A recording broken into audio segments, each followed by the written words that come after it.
Hi.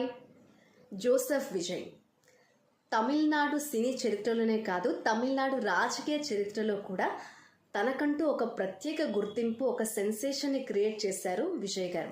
ఎందుకంటే TVK పార్టీని స్థాపించిన 2 సంవత్సరాల్లోనే ఎలక్షన్స్లో నిలిచిన మొదటిసారి అత్యధిక మెజార్టీ స్థానాలు గెలిచి కొన్ని పార్టీలను కలుపుకొని ప్రభుత్వాన్ని ఏర్పాటు చేసి ఒక చరిత్రను సృష్టించారు జోసెఫ్ విజయ్ గారు.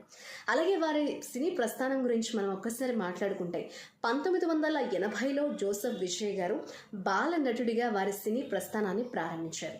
1992లో నాలయ తీర్పు అనే మూవీతో హీరోగా అయితే అందరికీ తెలిసారు. అండ్ 70కి పైగా చిత్రాల్లో నటించి తనకంటూ ఒక ప్రత్యేక గుర్తింపు కావచ్చు, అలాగే అశేష ఫ్యాన్ ఫాలోయింగ్ని కలిగి తలపతి విజయ్గా పేరు సంపాదించారు జోసెఫ్ విజయ్ గారు. అలాగే వారి లాస్ట్ మూవీ జననాయకన్ మూవీకి సంబంధించి విజయ్ గారి అభిమానులు ఎంతో ఎక్సైటింగ్గా ఎదురు చూస్తున్నారు. మరి జననాయకన్ మూవీ ఎప్పుడు రిలీజ్ అవుతుందో చూడాలి.